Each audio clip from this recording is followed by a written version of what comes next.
अस्सलाम वालेकुम स्टूडेंट्स। आज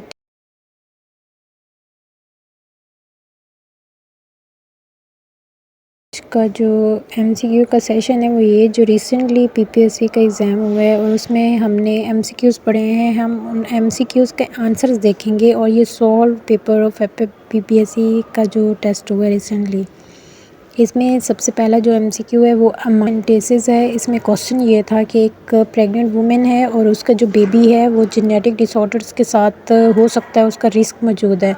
तो हमने क्या करना है, उसको किस तरह डायग्नोज करना है। तो इसमें एमनियोसेंटेसिस आता है कि इसमें हमने उसकी डायग्नोसिस जो है वो इस तरीके से करनी है। नेक्स्ट एमसीक्यू है जिसमें क्वेश्चन ये था कि एक पेशेंट है वो डायलिसिस हो रही है और डायलिसिस में उस पेशेंट को मसल्स क्रैम्प हो रहे हैं, तो उसका जो प्रोसीजर या उस टाइम में हम क्या करेंगे। तो उस ऑप्शन में ये था कि हम स्टॉप कर सकते हैं, डेक्स्ट्रोसेलाइन दे सकते हैं, नॉर्मल सेलाइन दे सकते हैं, या फिर हम उसे एज़ प्रिस्क्राइब बाय मेडिसिन जो है वो दे सकते हैं। तो इसमें जो राइट आंसर है वो नॉर्मल सेलाइन का है। नेक्स्ट एमसीक्यू था कि एक पेशेंट है वो उसके साथ सर्जरी के दौरान में आया है और उसे पेन हो रहा है, तो उस दौरान में हमने नोटिफाई करना है फिजिशियन को।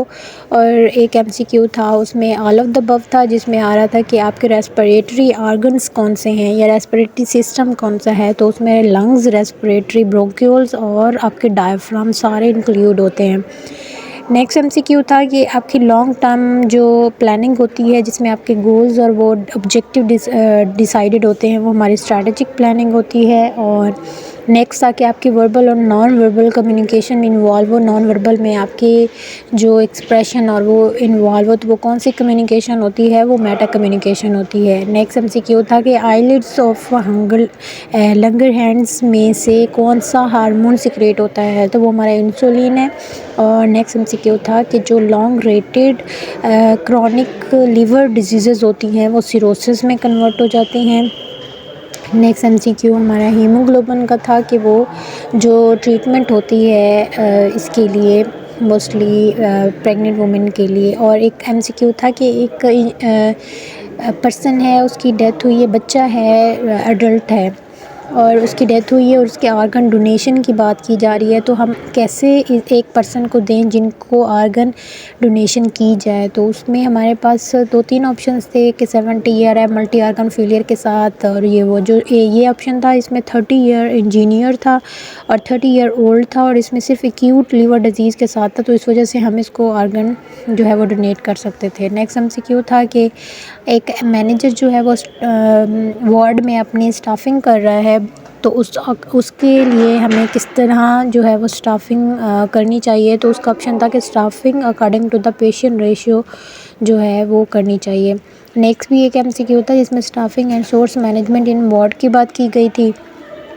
और एक और एमसीक्यू था कि कोई कन्फ्लिक्ट हो गया है, उस कन्फ्लिक्ट में रिज़ॉल्व कैसे करना है। तो हमने ओपन डिस्कशन करनी है नर्सेज और उसके कन्फ्लिक्ट को रिज़ॉल्व करना है। नेक्स्ट एमसीक्यू था कि एक जो पेशेंट है वो फ्यूसिमाइड ले रहा है और उसके लिए हम उसे क्या दे सकते हैं। तो उसमें बनाना एंड ऑरेंज पोटाशियम के लिए हम ये उसे जो है वो देंगे। नेक्स्ट एमसीक्यू था कि एक पेशेंट है वो भी कोई मेडिसिन ले रहा था और उसमें हमने कौन सी लैब करवानी है। तो उसमें हम जो यूरिक नाइट्रोजन है और क्रिएटिनिन है हमने ये देखनी है। उसके बाद नेक्स्ट एमसीक्यू था कि पार्किंसन पेशेंट है, उसमें आपने उसको असिस्ट कैसे कराना है एज अ मैनेजर, किस कंडीशन में आप उसे असिस्ट कराएंगे। तो ये ready try and ask Parkinson patient to feed himself. तो ये वाला एमसीक्यू मुझे भी थोड़ा कंफ्यूज लग रहा है, क्योंकि इसमें जो राइट आंसर है वो ये बनता था कि आपने पेशेंट को ऑरल और माउथ केयर और बाथ में एज अ मैनेजर उसकी असिस्टेंस चाहिए थी, क्योंकि पार्किंसन पेशेंट को बाथ के दौरान या ऑरल केयर के दौरान में इशू हो सकता है, तो मैनेजर उसको लुक आफ्टर करेगी। हो सकता है ये वाला इसका करेक्ट हो या वो, ये इसमें थोड़ी बहुत एमसीक्यू की कन्फ्यूजन है। बाकी जो की एग्जैक्ट होती है वो तो ऑब्वियसली जिसने पेपर बनाया होता है उसके अकॉर्डिंगली होती है। हम तो वो की दे सकते हैं जो कि हमने बुक में या किसी थियोरेटिकल डाटा से हमने ली हुई हो। नेक्स्ट एमसीक्यू था कि एक पेशेंट रेस्पिरेटरी इशू का था और उसमें हमने उसे स्पायरोमीटर का कहा था कि आप जो इनहेलेशन है एक्सहेलेशन के लिए स्पायरोमीटर यूज़ कर रहे हैं। और नेक्स्ट एमसीक्यू था कि फोलिक कैथीटर आप स्टूडेंट्स को पढ़ा रहे हैं तो आप उसे डिमॉन्स्ट्रेट करके ही पढ़ाएंगे, डिमॉन्स्ट्रेशन आता है। और नेक्स्ट एमसीक्यू में था कि वेट गेन प्रेगनेंसी हमें कंट्रोल करना चाहिए वेट गेन प्रेगनेंसी में। और नेक्स्ट था एक क्रिएटिविटी का कि आप इनोवेटिव कोई वे यूज़ कर रहे हैं और इनोवेटिव वे में आपने क्या करना है कि उनको न्यू तरीका मिले, तो वो क्रिएटिविटी था। प्रोटीन डेफिशिएंट पेशेंट था तो उसमें क्वेश्चन आता है। नेक्स्ट हमारा फ्लूइड इन ट्यूब इंस्पिरेशन और इंक्रीज़ ऑन एक्सप्रेशन आता है। बैक साइड पे एक रेडिश एरिया हो गया है तो वो आपका पटीची में आ जाएगा। और मोइस्ट माउथ जो है वो एंजाइटी में आपकी जो है वो साइड इफ़ेक्ट होता है। कार्बन डाइऑक्साइड हमारी एक्सपिरेशन में रिलीज़ आउट होती है। और एक एमसीक्यू था टोटल क्वालिटी मैनेजमेंट का। और नेक्स्ट में विस्पर टेस्ट का पूछा गया था, तो विस्पर टेस्ट में आप रिपीट करते हैं। और नेक्स्ट एमसीक्यू था कि आपकी जो जितने भी कॉन्ट्रासेप्टिव मेडिसिन्स होती हैं वो किस चीज़ को हेल्प करती हैं ओव्यूलेशन में।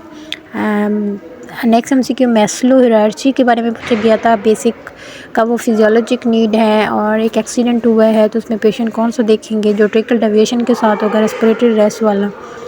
32 वीक्स में था कि उनकी जो फंडस है वो आपकी मिड जिफाइड और लाइकस के मिड में होगी, वो 32 वीक्स में आता है। 30 सेंटीमीटर में भी आपका पूछा गया था। और लंग्स का ये पूछा गया था कि कौन से एरिया से रेस्पिरेशन होती है। लॉजिकल थिंकिंग था कि एक न्यूट्रल लिसनर है, स्लो स्पीकर है। और सप्रेशन था जिसमें, और एक डिनाइल था। और इसके अलावा भी बहुत सारे एमसीक्यूज़ थे जो जिनके आंसर यहाँ नहीं दिए हुए, जैसे कि टाइफाइड का था कि वो कंटामिनेटेड फीकल मटेरियल से जो है वो ट्रांसमिट होती है। इसके अलावा और भी बहुत सारे एमसीक्यूज़ थे जो इनमें आंसर्स नहीं दिए हुए। बाकी जैसे मिलेंगे इंशाल्लाह नेक्स्ट वीडियो हमारे उसके ऊपर होगी। Thank you so much.